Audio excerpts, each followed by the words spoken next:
Hello viewers, আশা করছি ভালো আছো। ক্যাপটিভেটিভ কেমিস্ট্রি ইউটিউব চ্যানেলে তোমাদেরকে স্বাগত জানাচ্ছি। তো অ্যাটমিক স্ট্রাকচারের টপ 10 এমসিকিউ সিরিজের আমরা ফার্স্ট পার্টে দেখেছি।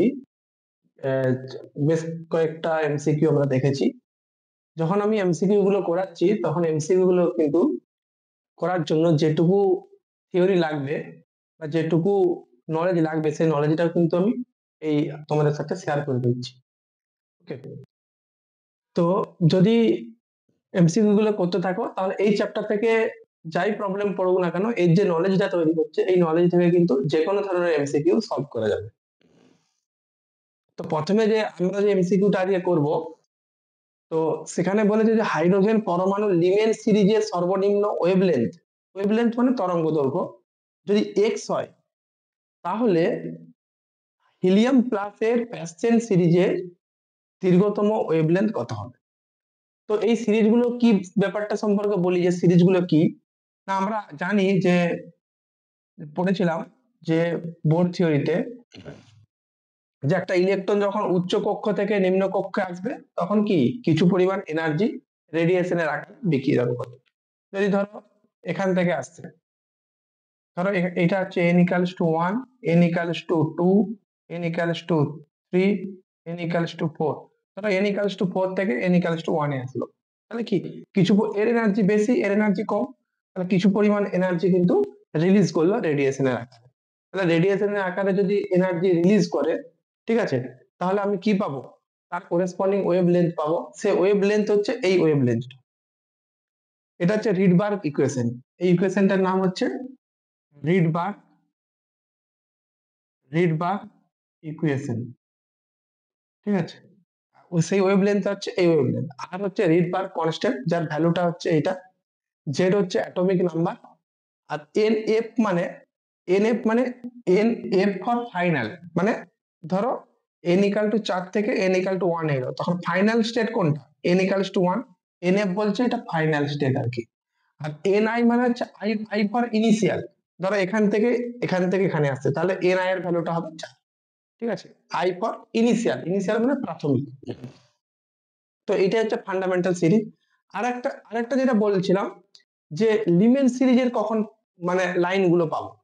ধরো লিমেন সিরিজে যখন এন ইকালস টু 1 এ নেমে আসবে, ধরো এন ইকালস টু 3 থেকে নেমে আসছে, এন ইকালস টু 2 থেকে নেমে আসছে, ঠিক আছে, বা এন ইকালস টু 5 থেকে, ধরো এন ইকালস টু 5 থেকে যখন নেমে আসবে, ঠিক আছে, ইলেকট্রনটা যখন নেমে আসবে, তখন লিমেন সিরিজের লাইন গুলো পাবো। মানে তখন সমস্ত যে স্পেকট্রামটা পাবো সেগুলো সবই লিমেন সিরিজের লাইন। মানে এন যখন লিমেন সিরিজ বলে দেবো তখন এন এফ এর ভ্যালুটা অল টাইম কিন্তু 1 বসে যাবে, এখানে এন এফ স্কোয়ার মানে 1 স্কোয়ার বসবে। ওকে, এরকম টাইপের। যখন এবার বামার সিরিজের বলবো লাইন, তখন এন ইকাল টু 2 এ নেমে আসবে, সেটা 3 থেকে নেমে আসতে পারে, 4 থেকে নেমে আসতে পারে, 5 থেকে নেমে আসতে পারে। বামার সিরিজ বলবো মানে এন এফ এর ভ্যালুটা সবসময় 2 বসবো। তাহলে এটা মনে রাখার কৌশল আমরা জানি, যে বলেছিলাম যে লাল বাজারের বাজারের পুলিশরা পুলিশরা বড়ই ফাঁকিবাজ ফাঁকিবাজ হয় বলেছিলাম এটা। যেখানে বলেছিলাম এন ইকালস টু 1 মানে মানে এই কক্ষপথে যদি নেমে আসে তখন লাল লাল ফর লিমেন সিরিজের আমি তরঙ্গদৈর্ঘ্য পাবো। লিমেন সিরিজের যে কোনো কক্ষপথ থেকে কিন্তু এখানে নামতে পারে, এন ইকালস টু 1 এ নামতে পারে। এন ইকালস টু 2 যখন বলেছিলাম তখন বলেছিলাম বামার সিরিজের। এন ইকাল টু 3 যখন বলেছিলাম তখন হচ্ছে প্যাসচেন সিরিজের। এন ইকালস টু 4 যখন বলেছিলাম তখন হচ্ছে ব্রাকেট সিরিজের। এন ইকালস টু যখন 5 বলেছিলাম এটা হচ্ছে ফুন্ড সিরিজের। এন ইকালস টু 6 যখন বলেছিলাম হামফ্রেস সিরিজের। ওকে, তো এন ইকালস টু 6 মানে সরি, হামফ্রেস সিরিজ মানে হচ্ছে এন ইকালস টু 6 এ নেমে আসবে, যে কোনো কক্ষপথ থেকে 6 এ নেমে আসবে, ঠিক আছে। তাহলে মনে রাখার কৌশল, ধরো লাল বাজারের পুলিশ 3 হচ্ছে, 3 মানে হচ্ছে আহ, 3 মানে হচ্ছে প্যাসচেন সিরিজ। ওকে, পুলিশ মানে হচ্ছে প্যাসচেন সিরিজ। এইভাবে কিন্তু আমরা এটাকে বলা হয় নেমোনিক, এটাকে বলা হয় নেমোনিক, মানে মনে রাখার কৌশল। ঠিক আছে, তো এটাই হচ্ছে ফান্ডামেন্টাল কনসেপ্ট। এই সূত্রটা মনে রাখার বিভিন্ন ধরনের কৌশল বললাম, আর অন্য কিছু নয়। আর ফান্ডামেন্টাল জিনিসটা কি, কেন পড়া হচ্ছে, এটা বলা হচ্ছে। ঠিক আছে, এবার প্রবলেমটা আমি সলভ করব। কিভাবে প্রবলেমটা সলভ করব, না এখানে বলে দিয়েছে যে লিমেন সিরিজে, ঠিক আছে, লিমেন সিরিজ। হ্যাঁ, আর একটা যেটা কথা বলি, যেটা বলা হলো না, যে যে যখন ইনফিনিটিভ দূরত্ব থেকে আসবে, ধরো ইনফিনিটিভ দূরত্ব থেকে একে নেমে এলো, তখন এর ভ্যালু কি হবে? ইনফিনিটি দূরত্ব মানে এখানে হচ্ছে এন ইকাল টু ইনফিনিটি। তার মানে কোথা থেকে যাত্রা শুরু করেছিল? ইনিশিয়াল মানে কোথায় ছিল? ইনফিনিটি। তার মানে ইনফিনিটি স্কোয়ার হয়ে যাবে এটা। ঠিক আছে, এরকম একটা ব্যাপার। আর একটা বলি, যখন ধরো এখান থেকে এখানে এত দূর আসছে, এনার্জি ডিফারেন্সটা অনেকটা না। আর আমরা একটা সূত্র জানি যে energy equal to H C by lambda. C হচ্ছে আলোর গতিবেগ, সি কনস্ট্যান্ট, এইচ হচ্ছে প্ল্যাঙ্ক কনস্ট্যান্ট। তাহলে এনার্জি আর ল্যামডা কিন্তু পরস্পরের সঙ্গে ব্যস্তানুপাতিক। মানে এনার্জি মানে শক্তি, আর ল্যামডা মানে হচ্ছে তরঙ্গ দৈর্ঘ্য, এরা দুজনের জন্য ব্যস্তানুপাতিক। তার মানে যখন এনার্জি বাড়বে তখন ল্যামডা কমে যাবে, আর ল্যামডা যখন বাড়বে এনার্জি তখন কমে যাবে, মানে উল্টা সম্পর্ক আর কি। ঠিক আছে, যখন এই এনার্জি ডিফারেন্সটা অনেক বেশি হয়ে যাবে, এনার্জি বেশি হয়ে যাবে, তখন ল্যামডাটা কি হবে? ল্যামডাটা সব থেকে কম হবে। আবার যখন যখন এইটুকু দূরত্ব থেকে আসবে, মানে ধরো এন ইকালস টু ওয়ান, তো এন ইকালস টু টু যদি নেমে আসে, তাহলে এই এনার্জি ডিফারেন্সটা সব থেকে মিনিমাম, এর থেকে তো মিনিমাম কম নয়, মানে এখান থেকে তো যেতে পারছে না, সব থেকে মিনিমাম এইটুকু। যদি এইটুকু এনার্জি হয়, মানে এনার্জিটা মিনিমাম হয়, ল্যামডাটা কিন্তু তখন ম্যাক্সিমাম হবে। ঠিক আছে, তখন এখানে লিখে দিতে হবে ল্যামডা মিনিমাম বা ল্যামডা ম্যাক্সিমাম, ডিপেন্ডিং আপন সিচুয়েশন আমি লিখে দেবো। এইটুকু ছিল ফান্ডামেন্টাল, মেন ফান্ডামেন্টাল একটা কনসেপ্ট, যে প্রবলেমটা সলভ করতে গেলে কাজে লাগবে। এবার আমি বলি যে এখানে প্রবলেমটাতে কি বলেছে, যে হাইড্রোজেন পরমাণু লিমেন সিরিজের সর্বনিম্ন ওয়েভলেন্থ বলে দিয়েছে যে ল্যামডাটাকে মিনিমাম হতে হবে, তাই জন্য লিখে দিলাম ল্যামডা মিনিমাম। এই সূত্রটাকে লিখছি। আর বলে দিচ্ছে আরটা আমার একটা কনস্ট্যান্ট ভ্যালু, বলে দিচ্ছে হাইড্রোজেন পরমাণু, মানে জেড এর ভ্যালু আমি 1 বসিয়ে দিলাম। আর লিমেন সিরিজ বলেছে মানে 1/1² লিখে দিলাম, একে নেমে আসবে। মাইনাস কি বলেছে, ওয়েভলেন্থ হচ্ছে ওয়েভলেন্থ সর্বনিম্ন, মানে ল্যামডা মিনিমাম, নিশ্চয়ই এনার্জি ম্যাক্সিমাম। এনার্জি ম্যাক্সিমাম মানে কি অনেক দূর থেকে আসছে, তাহলে 1/∞² দেখো 1/∞, এটা মানেটা কি? জিরো। কেন জিরো? না একটা সংখ্যাকে একটা ভীষণ ইনফিনিটি মানে ভীষণ একটা বড় সংখ্যা দিয়ে ভাগ করি, এককে আমি একটা ভীষণ বড় সংখ্যা দিয়ে ভাগ করলে অটোমেটিক এটা জিরোর কাছাকাছি হবে না, এই জন্য এটাকে জিরো ধরে নিচ্ছি। তাহলে ইকুয়ালস টু আর যেমন আছে থাক, 1 - 0, মানে কি হচ্ছে আর হচ্ছে।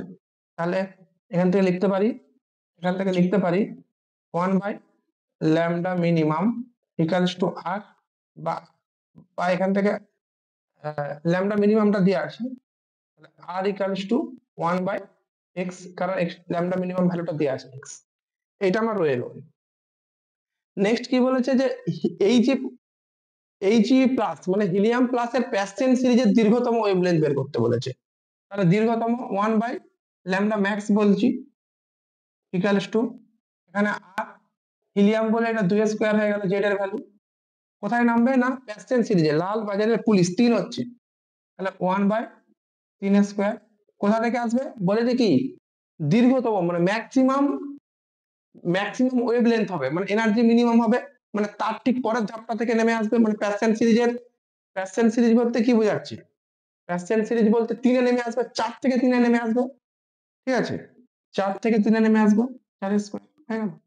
ম্যাক্স লিখতে পারি 1/λ max equals to R into 4 into 1/9 minus 1/16 করতে পারি সমান সমানই r into 4 into 7/144 equals to, আমি করতে পারি 4 4 3 12 12 4 6 24 মিনস 7r/36 আমি লিখতে পারি। বা এখান থেকে ল্যামডা ম্যাক্স লিখতে পারি ইকুয়ালস টু 36/7। ওকে, তো আর এর ভ্যালুটা আমরা অলরেডি এখান থেকে বের করেছি। আর এর ভ্যালু হবে lambda max equals to 36/7 into r এর ভ্যালু 1/x, মানে উপরে x হয়ে যাবে, 36x/7, এটা উত্তর হবে 36x/7, মানে বি উত্তর হবে। যে নেক্সট প্রবলেম হচ্ছে, বলে যে হাইড্রোজেন পরমাণুর বামা সিরিজের এইচ আলফা এবং এইচ বিটার অনুপাত কত। তো আমাকে এখন জানতে হবে যে এইচ আলফা এইচ বিটা জিনিসটা কি। ঠিক আছে, তো আমরা দেখেছিলাম হাইড্রোজেন পরমাণু বামা সিরিজের যদি আমি স্পেকট্রাম পেতে চাই, তাহলে আমাকে কততে নেমে আসতে হবে, এন ইকালস টু 2 এ নেমে আসতে হবে, মানে যে কোনো জায়গা থেকে এন ইকালস টু 2 এ নেমে আসতে হবে। ঠিক আছে, সেটা এন ইকালস টু 3 থেকে 2 এ নামতে পারে, এন ইকালস টু 4 থেকে, এন ইকালস টু 5 থেকে। ঠিক আছে, তো বামার কি করেছিল না, প্রথম যে লাইনটা মানে এন ইকালস টু 3 থেকে, এন ইকালস টু 3 থেকে 2 এ নেমে আসবে, যে প্রথম যে লাইনটা নাম দিয়ে দিয়েছিল এইচ আলফা নাম দিয়ে দিয়েছিল। আবার সেকেন্ড যে লাইনটা মানে এন ইকালস টু 4 থেকে 3 এ নেমে আসবে যে লাইনটা, এটার নাম দিয়ে দিয়েছিল এইচ বিটা। তারপর একটা নাম দিয়েছিল এইচ গামা, তারপর একটা এইচ ডেল্টা, এরকম নাম দিয়েছিল। ঠিক আছে, তো বলেছে হাইড্রোজেন পরমাণু এইচ আলফা এবং এইচ বিটা এর ওয়েভলেন্থের অনুপাত। এইচ আলফা এবং এইচ বিটা এর এখানে একটা লিখে দিই যে ওয়েভলেন্থের যে অনুপাতটা জানতে চেয়েছে। ঠিক আছে, তো আমরা রিডবার্গ ইকুয়েশনটা লিখে নিই একবারটি তাহলে, যে 1/λ equals to R into Z square into 1/n f square minus 1/ni square.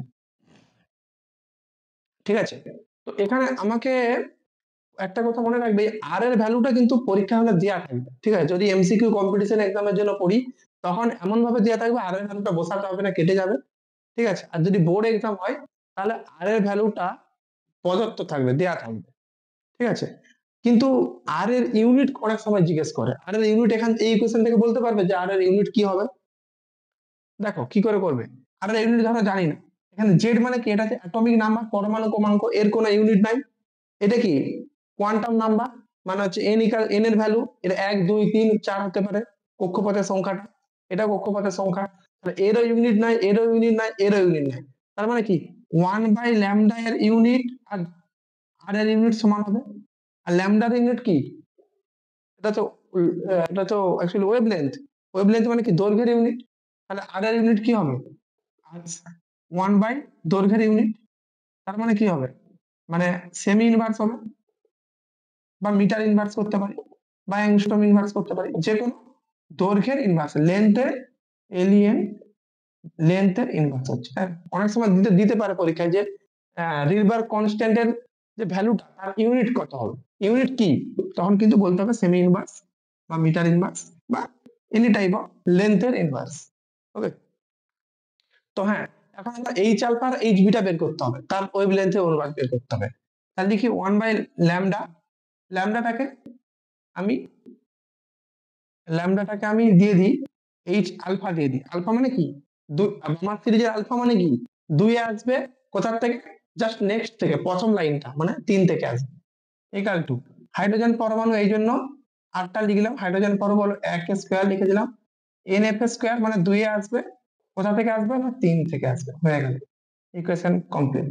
তাহলে 1/h alpha equals to R into বলো 1/4 মাইনাস 1/9।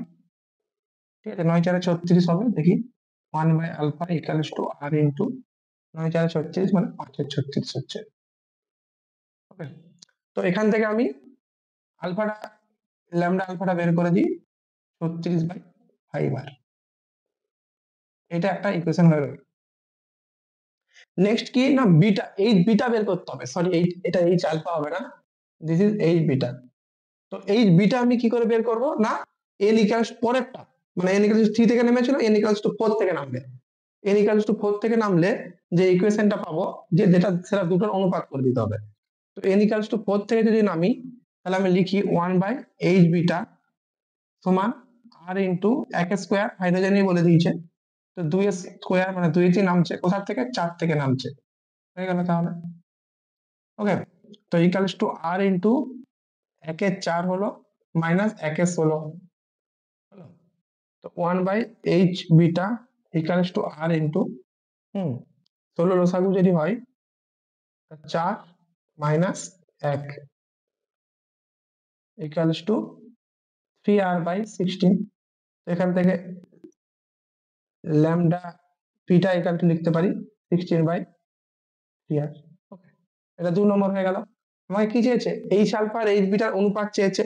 তাহলে অনুপাত বের করতে গেলে কি করতে হবে? H alpha divided by H beta সমান 36 আর by 5r into 3r by 16 করতে পারি। 4 দিয়ে 4 9 36, 4 4 16